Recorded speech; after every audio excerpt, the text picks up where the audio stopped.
And there you hear it from Coach Harbaugh as we welcome in Anthony Bellino, as you see him every morning here on BCSN with the X's and Bros show. And Anthony, Harbaugh just said Michigan's got to get better and better and better and better. A dominating win over Colorado State. Did that help them get better this past week?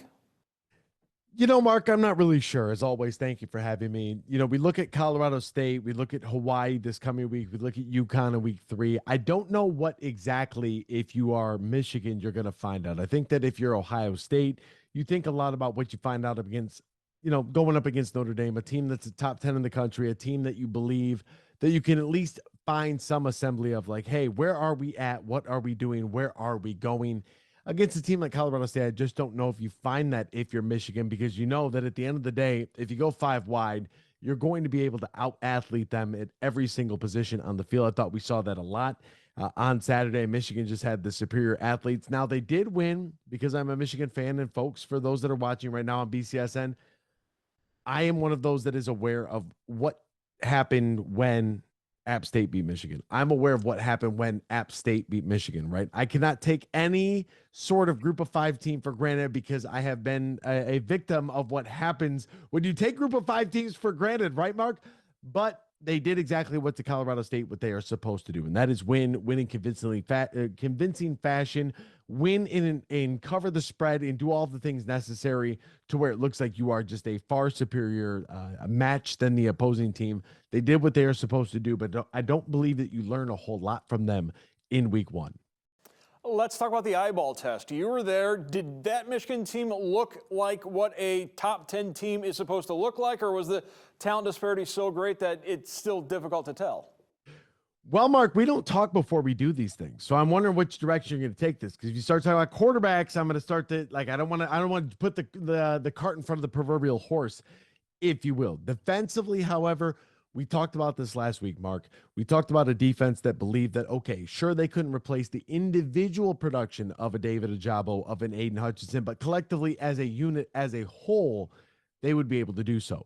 I thought that this team absolutely did so on Saturday. I thought that with 7 team sacks, that's a fantastic number. I think that when you look at the play up front, this 5, 6, 7, 8 guys they can rotate on the defensive line, that's fantastic. When I look at a guy like, Rod Moore, a safety, a sophomore from Clayton, Ohio, I think when you see him play, I think that you look at number 19, he's just a 6 foot, 190-pound sophomore.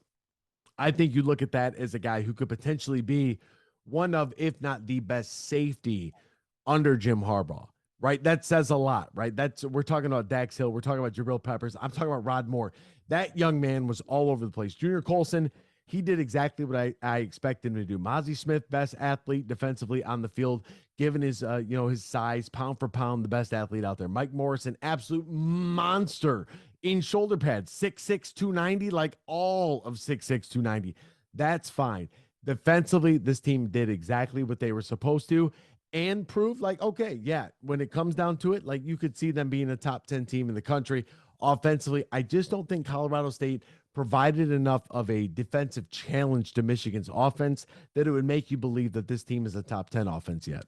We'll get to the quarterbacks in a moment. Let's stick with defense for another minute or so, because one of the things that I know stuck out to Jim Harbaugh was the way that defense was swarming. There was plenty of helmets around the ball at all times, and that is certainly a key going forward for the Wolverines.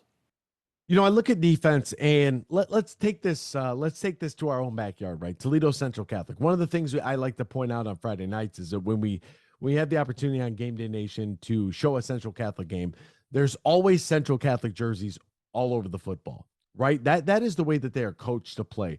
That's the way that Michigan played Saturday. It's not one-on-one in the open field. It's, hey, the first guy might touch you, but the second, third, fourth, and fifth guy, they're going to clean you up. That's the way that you want to be able to tackle. Of course, you want to tackle with your face, right? You want your eyes up on the target. You want your face mask up. You want to put your head on the ball. You want your shoulders. Like, technique-wise, yes, it's all there. But from a scheme standpoint, you want multiple hats flying at the ball at all times. You have to be able to see the football.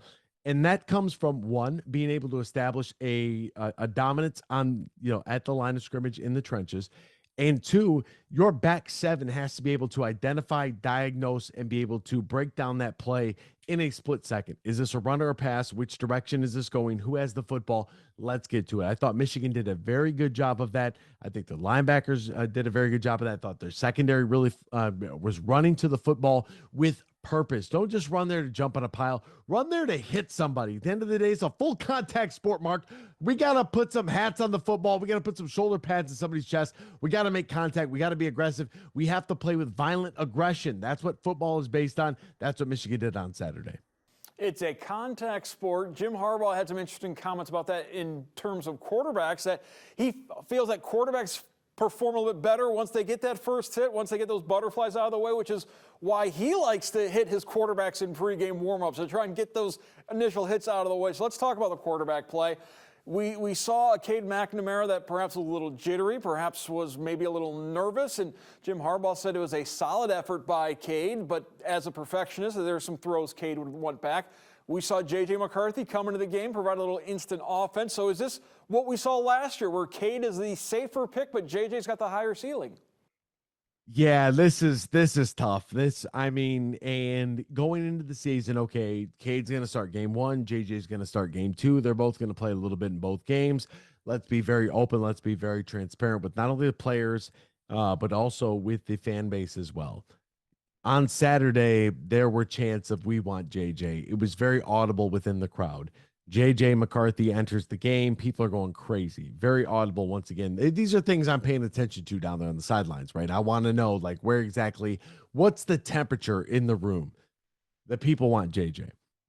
Cade McNamara, although he accomplished everything that was necessary, he beat Ohio State. He led this Michigan football team to a Big Ten championship in a dominating victory over Iowa, got them to a college football playoff, right? Checked all the boxes. It still isn't good enough for a Michigan fan base. My question is now for Michigan, and I compared this to, during the mornings, is this like when you go on vacation, right? You get on vacation and you automatically think like, okay, we're on the flight. Where are we going to go when we land? What are we going to do for dinner? What are we going to do tomorrow? What about the next day? You start thinking, you start planning all this time in the future. Are you really taking advantage? Are you really living in the present moment of what we have here? I feel like the Michigan fan base is looking forward to something that we don't know.